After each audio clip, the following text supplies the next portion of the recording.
Have you ever wondered if it's really possible to grow a thriving six or even multi six or seven figure coaching business while navigating nap schedules, daycare pickups, and the unpredictability of raising young kids? I'm here to tell you it absolutely is possible. And in today's episode, I'm pulling back the curtain on exactly how I do it.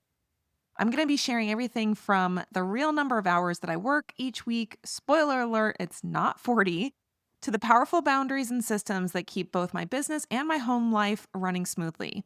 I'll be sharing the unfiltered reality of building a business designed to support my life, not compete with it. And so, whether you're a fellow mompreneur or you're really just craving more alignment in your work life balance, this episode of the Nurse CEO podcast is going to give you the clarity, encouragement, and permission to do business your way. Hi, I'm Laura Schoenfeld, the host of the Nurse CEO podcast, and today's episode is all about how I run a multi six figure business while raising young kids. So, the irony of this particular topic being recorded this week is that this week was both one of the most challenging personal life weeks we've had all year and one of the highest sales weeks we've had all year, particularly since having my second daughter in February. I say that it was a tough personal life week or week and a half, maybe 2 weeks at this point, because my dog had to go to the emergency vet with holes in his neck, essentially, injury. Both of my kids got sick, one and then the other. And then I had to go into a dentist appointment to get some cavities filled that apparently popped up during my last pregnancy. And I basically felt like I was getting waterboarded by my own tongue and burnt tooth dust going into my nose. So let's just say this week has been kind of insane as far as just putting pressure on me, my energy, my scheduling, my ability to work. And I've really had to squeeze as much juice out of the small amount of hours that I've had this week in order to run the business. And I think it's been really cool to be able to see that we've been able to do, I think it's close to like $20,000 worth of projected sales. I say projected because some of the sales are payment plans, but these are sales that went through, and total revenue that's projected for the sales in the last 8 days in my business is about $20,000. So, how am I able to do $20,000 of sales in a week that had so much chaos? I want to take you behind the scenes. So I'm kind of laughing that this is the topic I'm covering on this particular episode because I'm pretty tired. It's Friday, it's the afternoon. I would actually probably rather be napping right now, but I knew I had to get this podcast out. And my husband was kind of joking. He's like, "Why don't you do an episode on how to show up when you're tired in your business?" And I was like, "We'll see if I want to talk about that." And then I saw this particular topic on my list of topics that I wanted to record in the near future. And I was like, all right, well, I'm going to run with it. So I'm going to share behind the scenes a little bit of what allows me to run my multi six figure business with a currently almost 4 month old and an almost 3 year old. I'm going to share exactly what allows this to work. And I like sharing this kind of stuff because a lot of people tend to think it's easy, or maybe they think it's impossible. It is not easy, and it's definitely not impossible to have babies and grow a business. But I also want to be realistic about what's necessary, because if I was running my life like a typical stay at home mom trying to build a business in between nap schedules or late at night, I would not be able to do what I'm doing. So I want to make sure I'm really transparent about what I do to run my business, because I want to make sure that if this is a goal you have to have a multi six figure business and you have lots of kids or young kids or whatever's going on in your personal life that makes it hard to work as much as you want to, or you're not working full time, there are going to be some things that are necessary, and you have to count the cost of, are you willing to do the things that are necessary, make the choices that are necessary, invest in the things that are necessary in order to reach your goals. And if yes, then I'm hoping that this episode will encourage you on how to do that. So, first, I wanted to talk a little bit about my real life work schedule with my two little ones. I had started getting back into work after my most recent maternity leave with a completely different schedule than what I have as of right now. Now, of course, my schedule this week could be different in a month. But when I first came back to my work, like, I wasn't right away getting back to the full workload that I would normally have. But as I was getting back into it, I had originally set up a schedule that technically worked on paper and we could make it happen. But my mental capacity with the chaos that that schedule was creating was getting trashed. And I knew that we had to change it because it was not allowing me to really function at my best during the times that I was working. And so, even with the hours that I had to work, I wasn't actually getting as much done as I needed to. And it was totally exhausting me. So, as of today, May 23rd is the day that I'm recording this. What we're doing as far as a schedule is concerned is my husband and I, who my husband works for the business. Some of you might have worked with him if you were in our MBA program or if you're running ads with our team. He gets the first half of the day to work. So basically, we have a drop in childcare option for my older daughter. He takes her there 3 days a week. And then my parents tend to do childcare for us 1 day a week with just my toddler. They just really like to hang out with her. So we basically have this recurring schedule where Thursday mornings they take her and go do fun stuff with her. So I basically made it so that my husband gets that 8:30 to noon block every morning, Monday through Friday, to do the work he needs to do. So I'm pretty much doing very little. I do a little bit of work. I have the baby right now. At this point, she's at an age where she's sleeping a lot. She can just be put down and left for a few minutes and she's not going anywhere. So in the mornings when my husband is working, I'm mostly taking care of the baby, but when she's napping or when she's just chilling out, I am able to do stuff like, for example, Instagram posts. So if I don't have something scheduled for that morning, I literally will just hop on Instagram, get inspired by a reel, and then post a reel. Most of the reels I've been doing right now are totally just off the cuff, completely just inspired by whatever I'm thinking about that morning and whatever I see that the trending audio was paired with somebody else's reel. For whatever reason, for me, those reels tend to do the best as far as reach and engagement is concerned. So, I guess I know what I'm doing, but all of that to say, it's very off the cuff for me because basically I'm just squeezing it in between like naps and breastfeeding sessions with my almost 4-month old. Once my husband gets home, we do kind of the lunch shuffle. So we get my toddler fed. There's usually a couple of breastfeeding times during the morning. Usually my other daughter is eating every 2 to 3 hours. And we're kind of doing the transitional handoff period where he's got Vera home and getting her fed for lunch and then getting her down for her nap. So right now she still is napping about 2 to 3 hours every afternoon. I'm very hopeful that that continues for a while because that's what allows me to do what I need to do when my husband is watching the baby. And so right now she's napping in the afternoon, and usually I'm starting my shift of work somewhere between 1 and 2 o'clock Eastern. So what I've done with my afternoons, Monday through Thursday, and sometimes Fridays too, I do have Fridays available for myself to possibly do work if I have some catch up like today. I have some catch up from not being able to record this podcast when my kids were sick. But basically, the afternoons, I have about 3 to 4 hours to do undistracted work. And undistracted is whether I have fed the baby right before that block and she can go about 3 hours, or if I've pumped so that my husband can feed her. It kind of just depends on what's going on that day and what our schedule ends up being with the baby.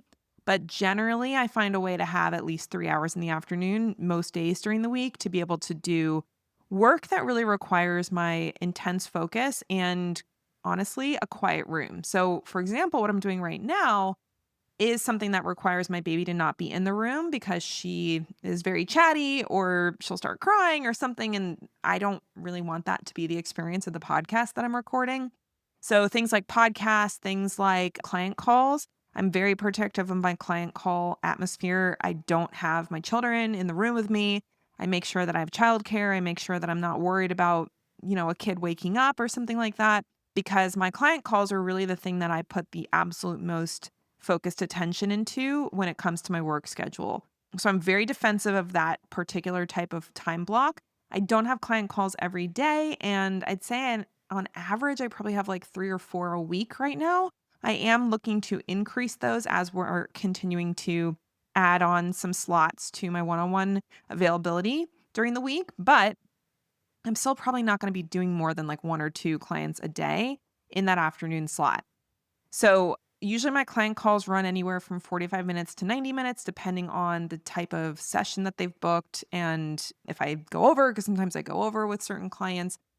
But generally, I have max 90 minutes of that 3-hour block to spend serving clients. And then, like I said, usually what that other time is spent doing is recording podcasts. Sometimes I'm doing networking with people, although I will say I do networking in the morning with my baby in tow. Sometimes I'm doing writing of emails or blog posts or writing the show notes for my podcast because right now I'm self producing it. So it's really just looking at what are the most important needle moving activities for me to be doing. I also do some sales calls. I don't do a lot of them right now, but I do some. And so if I'm going to do a sales call, it's going to be in that 1 to 5 p.m. Eastern block. So that's pretty much the bulk of what I'm doing in the afternoon. It's basically either client calls, group coaching calls for my NBA program, sales calls, or deeper content creation work, maybe a little bit of systems work here and there, but usually I'm focusing on the sales and marketing side of my business during the afternoon blocks if I don't have a call booked. And I forgot to mention, but in the mornings, I do occasionally have meetings. Again, maybe I'm doing a networking meeting with a colleague, or I do have a weekly meeting with my integrator right now where I am making sure that her and my other team members who meet separately have everything that they need to do to get their work done during the week and to make sure that everyone's moving the whole business in the same direction. So we're actually working as efficiently as possible. So I do have those meetings with my baby literally on my body right now. Again, that might change once she's a little older and she may not be as sleepy, but I'm okay running team calls or networking calls with the baby attached to me. So I don't do that every morning, and I might only have a couple mornings a week where I do have anything officially scheduled, but I do sometimes do a little bit of work while I still have the baby if it's possible, just to make sure that I'm not trying to cram too much into those 3 to 4 hour blocks in the afternoons. So that's basically what my schedule looks like. And I've really tried to structure my calendar around both my energy and my capacity. So it's not just about specific time blocks, it's also about looking at what do I have the best energy for and what is the best time of day for me to be working. So for me, I found after having my second daughter that it takes me a while in the morning to really feel mentally up for doing anything more challenging, which is why I'm tending to do more of my challenging work in the afternoon. So my energy tends to be best around like 2, 3 o'clock in the afternoon. And that's where I want to be putting my best possible work into that time of the day where I've had some time to wake up. I've, kind of gotten through the getting the kids ready for the day. I'm not like scrambling to run to the computer. That's when I feel my best to be able to do the best quality work. And so that's another reason why we've made this split schedule versus trying to possibly like have alternating days or have it be where even in a single work block, we're passing the baby off and back and forth. Now, I will say, with the time that I do have to work, one of the big changes I've made this year after having my baby is making sure that the bulk of my energy is spent on marketing, sales, and client results. So, those are the activities that, as the leader of the business, as the lead coach, as the person doing the bulk of the content creation, the bulk of the service delivery, those are the things that move the needle the most for me and my business. And so, I want to make sure that there's a good chunk of my week that's spent selling. I pretty much try to do some sort of sales activity every day. I'm about 2/3 through my 75 rich 75-day challenge that some of you might be doing as well. And I've made sure to spend at least 30 to 60 minutes every day doing a very direct sales activity. Marketing is more about the content creation, getting me in front of other people. So, this podcast, my email list, doing interviews for other people's podcasts, creating content for social media, repurposing stuff. All of that is my marketing and messaging work. And some of that is also looking at my funnels and updating those for any messaging changes that we're making to the business as a whole. All of that is the stuff that I put the most time and energy into. So I've pretty much outsourced the bulk of things like graphic design or email inbox management or systems management. Like I have a couple of team members that are really running a lot of the operations behind the scenes at this point. And it's not because I can't do it. Honestly, I can. I do have the skill set to be able to do those things. But after I had my second child, it was just like, there's literally no chance I have the energy to do that and also do the stuff that actually makes the business money. So I had to get really, really ruthless about eliminating anything from my schedule that was not directly related to making money in the business. And for us, the money in the business is made from serving clients and serving them well, because recurring clients or referrals is a great way for you to make money. So when you serve your clients really well, you make more money. And then also making sure at least half my time during the week is spent on sales and marketing activities, sometimes even more. And so those are the CEO level tasks that I focus on. And anything that really isn't lining up with CEO type of tasks, I am doing whatever I can to outsource those and to pass them off to team members who can do them and have the time during the week and the energy during the week to do it. Now, I don't only hire help in my business, I also hire help at home. I've hired help, and then I also have a lot of help from my husband. My husband does at least 50% of the childcare, depending on the day, could be more. He does the grocery shopping, he does most of the cooking, he does most of the dishes. Now, I know for some women that might feel like, oh my gosh, what the heck? Like, my husband doesn't do any of that. And I get it. I understand that our relationship and the way that we break apart the different roles in our particular lifestyle is not typical.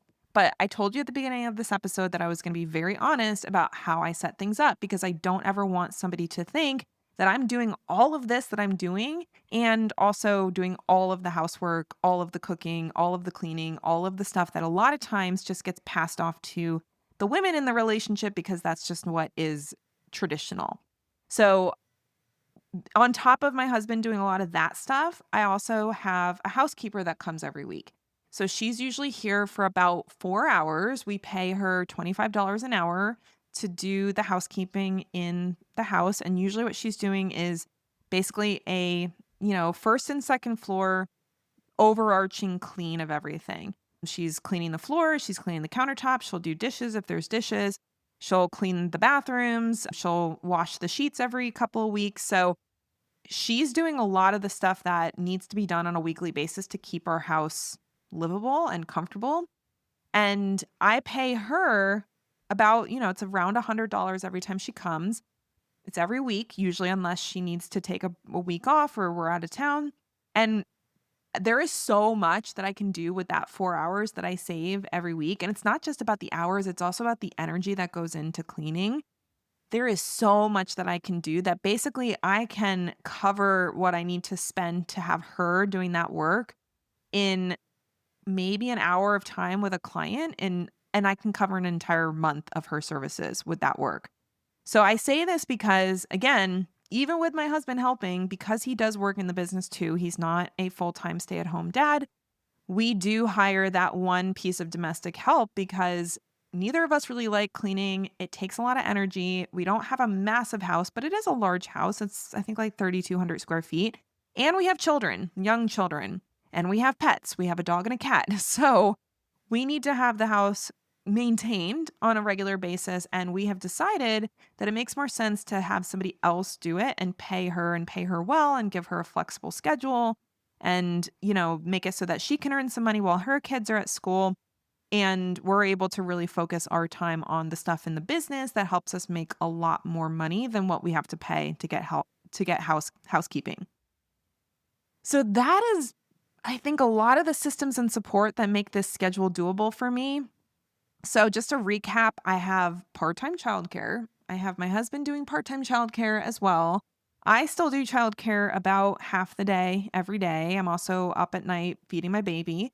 So, it's probably at least 8 hours of childcare that I'm doing, but it's broken up across the day. I have help at home. I have a housekeeper. I also have help in the business with a variety of team members. All of them are part-time contractors. So it's not like they're working full-time for the business, but we have a number of them. So it ends up being at least one or two full-time employees worth of work every week. And I was going to say, that's pretty much it as far as the systems are concerned. I also have very strong boundaries around my time. So I don't do things that people ask me to do that are not things that I am choosing to do. So I'm really good about saying no when I need to say no. It's not like I'm necessarily being stingy with my time, but there's a lot of stuff that I could be doing that I have to say no to in order to make sure that I have the time and energy to run the business. And so sometimes that means not doing like mom's groups or not going out to get coffee in the middle of the morning. I have been trying to have at least one morning a week where I leave it open for socialization so that I'm not just a total hermit. So that's what Friday mornings tend to be for me. So instead of staying at home with the baby, I'll have the baby and the toddler, and I'll try to go to like a mom's group or meet somebody for like our kids can meet up. Or like this morning, I took my kids to the park and ended up making a friend at the park. So I do try to get out and I try to make friends and I try to have some socialization, but it's usually with my kids on Friday mornings. And that's just the stage of life that I'm in right now. So that's what my schedule looks like. I'm happy to answer questions if you guys want to chat with me on Instagram. If you want to get more details about exactly what this looks like, it might be different by the time this episode comes out or by the time you're listening, but this is how I run my life right now in order to be able to hit 50K plus months with only working maybe 15, not even 20 hours a week, and only having half the day to actually do any work.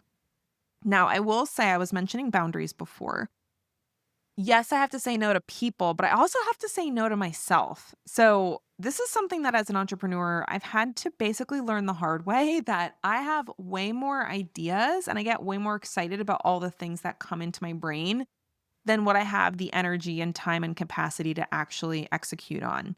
So, I know that this can be a really common issue for entrepreneurs because we tend to be very idea heavy. We're like constantly thinking of, oh, this would be cool, or maybe I could do this. And I can't even tell you the number of ideas that have come into my head in the last couple of months that I've literally just allowed to float back out into the atmosphere because there was just no chance I was going to have the time or the capacity to do it. So I know that there's the myth of doing it all as a woman between having a business and and being a mom and all of that, but honestly, there's a big myth around doing it all even just as an online business owner. I had to really have a come to Jesus moment about the ambition that I have and what's possible for me at this stage of my life because I see other people in my space, whether they're competitors or peers or whatever. I see what they're doing, and a big part of me wishes I could do it too. So maybe they're running live events. Maybe they have a big team that they're leading. Maybe they are just really prolific. Maybe they wrote a book. There's a lot of stuff that I see friends doing that I was probably putting myself into too much trouble to try to keep up with other people, especially last year when I was pregnant. And I really had to have a decision after having my second daughter, Mabel, that I wasn't going to just try to do it all anymore. And when I say do it all, I'm talking about doing it all in my business as the CEO. So I was pretty good at saying no to stuff, holding boundaries, and delegating in my personal life. But I really was not doing a great job at saying no in my business to the ideas and the desires that I had. So I had to really intentionally let go of things like overscheduling myself, trying to be creating content every single day. I had to cut out any unnecessary meetings, even to the point where now I don't attend the weekly team meeting that happens in my business. I know that might sound a little crazy, but I literally had to just get out of that meeting as well. I took any pressure off myself to do any sort of big launches or sell a bunch of different offers. I mentioned before, I don't really answer emails very often. I'll use it a little bit, but I'm mostly passing that off to a team member. And even things that I want to do, things like running events or retreats, I just, I needed to take a pause. I needed to take a break. I needed to maybe put some of those ideas or those dreams on the back burner so that I could actually take care of myself and do what the business needed to have done to actually make money. So that was a lot of the last few months was a lot of these decisions where I had to say no to stuff that in theory I would love to do, but I just didn't have the capacity for. And I had to drill down into the things that are going to be the most important for my business right now, which includes having one specific offer that I'm selling at any given time. So yes, I can do some other offers like some one-on-ones, some intensives here and there, but as far as an actual program is concerned, I have one core program that I'm selling.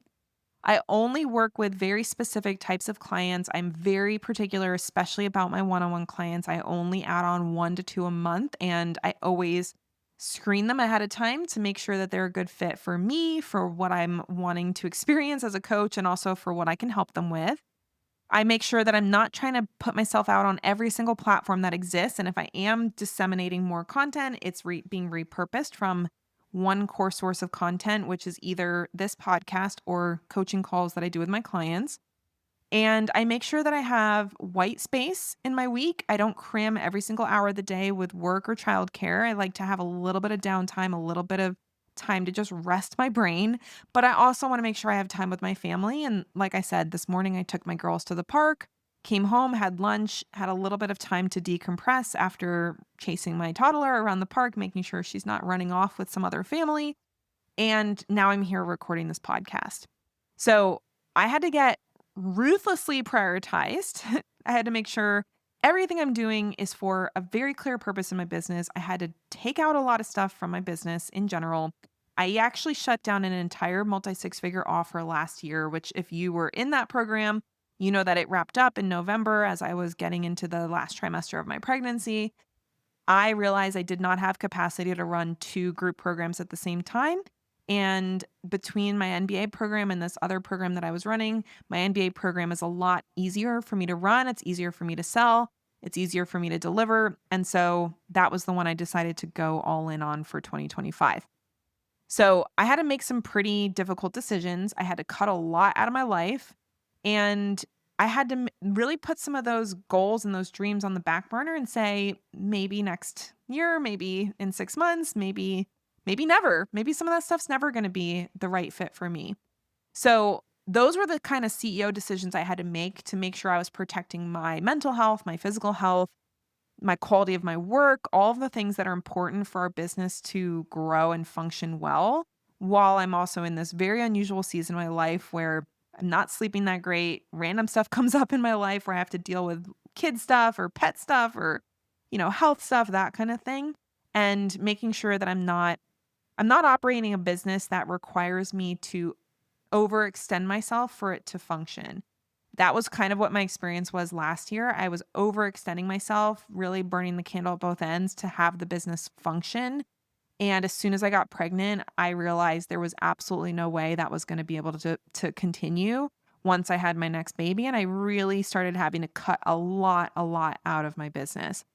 So that's just one example, that elimination of that one multi six figure offer that I was running last year. Eliminating that from my offer suite for 2025 was a really difficult decision. I actually really liked the clients that were in that program, so I was enjoying working with those people. But the effort that was going into running it and the revenue that it was bringing in just did not make sense for us anymore. And that was one of the big cuts I had to make in 2024. So now that I have two kids and, I have like I said, almost 3-year-old and a 3.5-month-old, I just have to cut so much out and I have to go so focused in on the one or two things that are going to move the needle in the business. And I will say it's a lot easier to make money the way that I'm doing it now than it was last year when I was running around like a chicken with my head cut off. So I hope that if you're in this particular season where life is really busy, you're tired, you don't have a lot of margin, you don't have a lot of extra energy to go around, that this is inspiring you to make some tough decisions to make your business easier to run so it can actually be profitable and you don't have to stretch yourself past capacity in order to keep running your business the way it's constructed. Now, the last thing I wanted to mention as far as how I'm doing all of this with two little kids is my business model is aligned with being a mom of littles and not having full-time childcare and not having necessarily the best energy or the best mental capacity compared to other times of my life.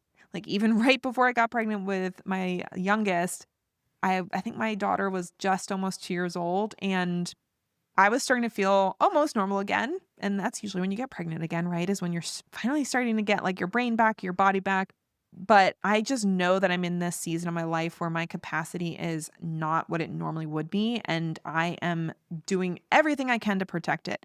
So I'm leaning into this streamlined single program style of business. It's generally what I teach my clients. And I guess now I'm fully practicing what I preach and not running multiple programs or multiple offers all the time. But basically, I'm leaning into one signature program and updating that program to make sure it's aligned with what I want to teach, the results I want to help my clients get, and the people who I'm best qualified to serve. So this is what I teach my clients to do, is having this one signature program model. It doesn't mean you can't have adjustments to your offer. You can have a VIP level where there's one-on-one included. You can have a downsell where it's just a standalone course. There's a lot of ways you can center your business around one offer. But if you have your entire business pointing to one signature offer, that means all of your marketing, all of your sales, and all of your delivery activities are all focused on one thing. And that is where you can actually start to make good money without being stretched beyond capacity. Now, I particularly like high ticket signature programs. So, a signature program can be a one on one program, it can be a hybrid where it's one on one and a group or a course. It can be fully a group program. I don't usually see high ticket courses in the health space, but usually there's some level of live element, live support, customization, personalization when you do a high ticket offer. But my favorite type of business model for the phase of life that I'm in, and this is what I teach my clients, is that high ticket signature program and putting all of your time and energy in your business into selling and delivering that one high ticket program. And the reason I like the high ticket model is because you don't have to have a big audience. You don't have to have tons of clients to make good money. You can make six figures with 6 clients a week or less. You could even make six figures or multi six figures without seeing any one on one clients, which next week we have an interview with one of my clients, Lindsay Lesson, who does just that. She does not hardly see any one on one clients and she's doing 40K months. So stay tuned. It's going to be a really fun episode for you. But this high ticket signature offer model is the one that I think fits best for especially women in this phase of life where you have kids that are very needy. And I say needy not to make that sound bad, but a baby is needy. There are no babies that are not needy. Pretty sure same goes for toddlers. Maybe, if you have kids that have special needs, then that's another level of neediness that you have to be making sure you reserve energy for. And so if you're in a season of life, or if you've been in a long season, maybe it's 5-10 years where your time and energy is split between running a business and being a caregiver, or maybe you're yourself dealing with some chronic illness. And so you don't have the energy that maybe you would have had in the past. You have to have a business model that's easy to run. And you have to be able to maximize the time and energy you're putting in to be able to be maximally profitable. And the best business model for doing that is that single high ticket signature program. It allows you to work for your hours. It allows you to still generate consistent revenue. I've been able to build systems in my business that allow us to make sales even when I am not the one selling. So I mentioned earlier in this episode that we've done about 20K in projected sales just in the last 8 days. And this is an 8-day period where I had 2 sick kids and I had an afternoon dentist appointment that basically made me feel like I had gotten punched in the face. And I'm exhausted. And now we're about to have a holiday weekend and we have family coming in town. And we still did 20K in our business in that 8 days. So I know that might sound like maybe it's a little braggadocious or something, but I'm really honestly just sharing it to show you that when you have this structure in place and when you're able to say no to most things in your business, but also in your life that are not 100% aligned with the most valuable time that you can be spending, then you are able to make sales. You are able to automate and systematize things. You are able to start putting systems into your business in the marketing, the sales, and the delivery side that make it so that you can make good money even when you're only working 10, 15, 20 hours a week, or if you're in a season of life where your time and energy is not even remotely full capacity. And the best part about this for me is now I can share this wisdom with you guys. I can share it with my clients. I can help them build their businesses to support their phase of life that they're in. So whether you are a parent or a new mom, or you have a chronic illness, you're taking care of a family member, or you just don't want to work all the time. Maybe you just like to have downtime. You like to, have friends and social life, and you like to work out and you like to go on vacations. If that's the kind of life you want to have, then the business model that I teach is the one that does generally the best for most people and allows them to have that nice, healthy mix of high impact in the clients they're working with, They're able to really be in their zone of genius for supporting the people that they work with. And they're also able to have the downtime and the free space in their calendar so that they can roll with life when it gets lifey, but also to really have that space to take care of themselves. So that's kind of the gist of what I wanted to share today. Basically, I wanted to share with you what my schedule looks like with two littles at home. I wanted to talk about the things that I've had to say no to so that I can say yes to what matters. And I wanted to talk a little bit about the business model so that you can see the things that I have done that have allowed me to run the business that I run, to keep making sales, to keep growing in our sales, and to also have the most effective and time limited work schedule possible so that I can take care of myself, I can take care of my family, and I can get to the end of the week and not feel like I'm going to lose my mind, even after a week like this where it was rather challenging. So I hope that this has been helpful. Let me know on Instagram. My Instagram is Laura Schoenfeld RD. Send me a DM. Let me know if you had any aha moments with this conversation today, or if you have more questions about what I have to do as a mom of littles to run my business effectively. But this is really the big stuff that has made it possible for me to do what I do. And I hope that you can take at least one nugget from this episode to apply it to your own business and get better results with less time and less energy output on your end. All right. Well, thanks for hanging out with me. I'll look forward to seeing you next week on the next episode of the Nourished CEO podcast. Take care. Thanks so much for tuning in to this episode of the Nourished CEO podcast. If you enjoyed this conversation and it brought you value, I would be so grateful if you would take a minute to leave a review over on iTunes. Your feedback not only helps more amazing coaches and practitioners like you find the show, it also helps me keep creating the kind of content that you want more of. Just head over to Apple Podcasts, search for the Nourished CEO podcast, scroll down and tap that write a review button. It only takes a minute and it means the world to me. Thanks again for being here, and I'll catch you on the next episode.